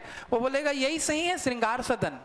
नहीं, विथ गारंटी बता रहा हूं, आप दुनिया की हिंदी की बड़ी से बड़ी किताबों में चेक कर सकते हैं। मूर्छा, जब मैं संधि का चैप्टर बताऊंगा तब आपको बताऊंगा कि छतरी का छ अपने साथ अक्सर चरखे के च को लेकर आता है, च छ ज झ इया। बोलचाल में मूर्छा लिख देते हैं, करेक्ट स्पेलिंग है मूर्छा, बीच में च है, ये भी गलत है, ये गलत, ये गलत। संग्रह यहां तक ठीक है, लेकिन जब संग्रह में री जुड़ेगा तो जैसे श्रृंगार है वैसी संग्रह से सही शब्द होता है संग्रहित, और दुनिया में हर जगह संग्रहित लिखा जाता है, गलत लिखा जाता है। ये एक चैप्टर है हिंदी का, मैं आपको विधिवत पढ़ाऊंगा, करेंट अफेयर जैसा नहीं पढ़ाऊंगा, वहां बच्चों जैसा ट्रीट करूंगा। मिष्टान्न एकदम सही है, जो आपको एकदम क्या लगते रहा होगा? गलत लगते रहा होगा। संस्कृत में शब्द है मिष्टी, तो या तो आप मिष्टी से मिष्टान्न बना लो, ट वाला मिष्टान्न, या मिष्टी का हिंदी शब्द बन जाता है मिठाई। ये तत्सम है और ये है तद्भव, ट का ठ हो जाता है। आप यदि हिंदी के बहुत बड़ी प्रेमी हैं तो अपने दुकान में लिखो मिठाई दुकान, और आप संस्कृत के बहुत बड़े जानकार हैं तो अपने दुकान में बोर्ड टांगो मिष्टान्न भंडार, लेकिन आदमी ट और ठ को मिला लिया और क्या लिख देता है? मिष्ठान्न भंडार। उसको जाके समझाओगे कौन बताया तुमको? तिवारी सर। अरे वो पागल हो गए हैं बोलेंगे। तो ये हिंदी का गंभीरता है। मैं 5 से 10 प्रश्न देता अभी, क्योंकि मेरा जाने का समय हो गया है, इस दुनिया से नहीं, ठीक है, तुम्हारी क्लास से। ये वाक्य की शुद्धि है। सर आज हमारे बीच नहीं रहे, हमारे बीच नहीं रहे भाई, आज क्लास में नहीं आए, ऐसा बोलो। अब समझना, हिंदी में शुरुआत होती है जैसे हंसजा शब्द ले रहा था, कल से ये टेक्निक चलेगा। आज केवल 5 मिनट का एक्स्ट्रा समय ले रहा हूं। कैसे बनते हैं शब्द कल बताऊंगा। आप इस वीडियो को, मेरा ये वीडियो 20-25 साल से YouTube पे होगा, 15 साल 10 साल पहले, फिर मैं काम करना छोड़ दिया था। अब सब इसका कॉपी पेस्ट कर करके फेमस हो चुके होंगे। जल, वारी, अंबु, नीर, ऐसा मैंने पहले 4 शब्द लिया, ठीक। चारों किसके समानार्थी हैं? पानी के। जल यानी पानी, वारी यानी पानी, अंबु यानी पानी, नीर यानी पानी। अब इनमें मैं द शब्द जोड़ दूंगा। द यानी देना, तो जल से क्या बनेगा? जलद। वारी से क्या बनेगा? वारिद। अंबु से क्या बनेगा? अम्बुद। नीर से क्या बनेगा? नीरद। क्या मतलब हुआ इसका? पानी देने वाला। हमें पानी कौन देता है? टेप नल लिख के आ जाना। बादल। तो ये जल के 4 समानार्थी से केवल द जोड़ने से किसके 4 समानार्थी बन गए? बादल। बादल पानी कहां से लाता है? समुद्र से। समुद्र में पानी का खजाना है, वहां के पानी को धारण करके बादल कहां तक ले आता है? धरती तक। तो हम यदि जलद के साथ द न जोड़ के धर जोड़ेंगे, जलधर। वारी में क्या जोड़ेंगे? धर, वारीधर। अंबु में क्या जोड़ेंगे? अंबुधर। नीर में क्या जोड़ेंगे? नीरधर। तो भी ये 4 शब्द किसके ही समानार्थी कहलाएंगे? बादल के ही। अब बताओ ये दिमाग में आ रहा है कि नहीं आ रहा है? करंट अफेयर तो थोड़ा मुश्किल काम था। रोहन, बोपन्ना, ज्योत्सना, चिनप्पा, कौन कौन आ जाते हैं? अप्पा बप्पा, ऐसा लगता होगा। उसके साथ रोज जूझना पड़ेगा। यहाँ पे मेरे ऊपर आपको डिपेंड होना पड़ेगा। जहां ना समझोगे पूछते जाना। डांट थोड़ा बहुत तो खाओगे ही। कल से हिंदी के लिए भी एक फेयर कॉपी लेके आना, है ना। पानी का खजाना कहाँ है? समुद्र में। तो यदि हम जल में निधि शब्द को जोड़ देंगे, कौन सा शब्द बन गया? जल निधि। जल यानी पानी, निधि यानी खजाना। यदि हम वारी में निधि शब्द को जोड़ेंगे, कौन सा शब्द बनेगा बच्चों? वारी निधि। अभी भी मतलब क्या हो रहा है? वारी अर्थात पानी का खजाना। यदि हम अम्बु में निधि शब्द को जोड़ेंगे तो क्या बनेगा प्यारे बच्चों? अम्बु निधि। अम्बु का मतलब पानी, निधि का मतलब खजाना। यदि हम नीर में निधि शब्द को जोड़ेंगे, कल क्लास यहीं से सब शुरू होगी, कल नोट्स बनाइएगा, हिंदी की कॉपी जरूर लाएं, अदरवाइज आपको 2 बार लिखना पड़ेगा, और नहीं भी लिखोगे तो मैं तुम्हारा क्या बिगाड़ सकता हूँ। सब आसमान से मंगल ग्रह से उतर के आए हो ऐसा लग ही रहा है। अच्छा नहीं लगता क्या अपमानित होना? लेकिन मैं तुमसे प्रेम से बात कर ही नहीं सकता। प्रेम से बात करूंगा मतलब दुश्मन हो, तुम मेरे ग्राहक हो। अभी तो डांटना शुरू नहीं किया हूं। मैं नहीं डांटूंगा तो कौन डांटेगा? माँ बाप के बाद मेरा अधिकार है तुमको डांटने का, और पीटने का भी है, और पढ़ाने का है। पहले कर्तव्य भी पूरा करूंगा। जल निधि यानी जल का खजाना। किसको कहेंगे जल निधि? समुद्र को। तो जल निधि समुद्र, वारी निधि समुद्र, अम्बु निधि समुद्र, नीर निधि समुद्र। ये 4 किसके समानार्थी बन गए? समुद्र के। हमको शॉर्टकट मारने की आदत है। राकेश को रक्कू, प्रकाश को पक्कू, कुछ भी बना देते हैं ना। तो जल निधि का शॉर्टकट जलधि, वारी निधि का शॉर्टकट वारिधि, अम्बु निधि का शॉर्टकट अम्बुधि, नीर निधि का शॉर्टकट नीरधि। ये भी किसके समानार्थी कहलाएंगे? समुद्र के। रावण के कितने सिर थे? क्यों थे भैया? एक सिर को लेके तुम घूम नहीं सकते, वो 10 सिर लेके कहां से घूमेगा? तो कई बातें थी। एक कॉन्सेप्ट ये कहता है कि रावण में 10 प्रकार की बुराइयां थी, काम, क्रोध, मद, लोभ, अहंकार, ऐसा। और एक कॉन्सेप्ट, रावण का दिमाग 10 तरीके से चलता था, और जब उसका दिमाग एक साथ 10 तरीके से सोचेगा तो उसका पतन हो जाएगा, ऐसा उसे कहा गया था। ये हमारे लिए भी सही साबित होता है। जब हमारा दिमाग एक डायरेक्शन में जाएगा तो ज़्यादा अच्छे से वर्क होता है। प्री पढ़ें कि मेंस, यहाँ जाएं कि वहाँ, पीएससी पढ़ें कि यूपीएससी, व्यापम पढ़ें कि कुछ और। जबकि सीजीपीएससी पढ़ोगे तो व्यापम की भी तैयारी ऑटोमेटिक हो जाएगी। इस लेवल को अपग्रेड कर दोगे एक बार अच्छे से सीख के तो यूपीएससी तक खुद ब खुद पहुंच जाओगे। लेकिन मानव बुद्धि है, बेहद इधर उधर सोचती है। रावण को जब समाचार मिलता है कि समुद्र के ऊपर पुल बन गया, उसके गुप्तचर आकर के उसको समाचार देते हैं, तो रावण के 10 सिर से या एक ही सिर से लगातार समुद्र के 10 समानार्थी निकलते हैं। कल की क्लास में डिटेल में देखेंगे। और अपने गुप्तचर से पूछता है, लंका कांड में दोहा है, बांधेव जल निधि नीर निधि, बांधेव वन निधि नीर निधि, जलधि पयोधि नदीस, सत्य तोय निधि कंपति, उदधि सिंधु वारीस। क्या राम ने सचमुच में वन निधि को, नीर निधि को, जलधि को, सिंधु को, नदीस को, उदधि को, कंपति को, वारीस को बांध लिया? ये 10 के 10 शब्द किसके समानार्थी हैं? समुद्र के। आज तो कुछ बताया हूं, क्योंकि मेरी क्लास का समय हो चुका है। कल यहीं से क्लास क्या होगी? शुरू होगी। आपको मैंने 2 दिन एक्सपर्ट बनाया, क्या पढ़ने के लिए प्रेरित किया? करंट अफेयर, क्योंकि वो किसका काम रहता है? विद्यार्थियों का। बीच बीच में मैं आपको और करंट अफेयर पढ़ाऊंगा। कल से मैं आपको क्या शुरू कराऊंगा? हिंदी।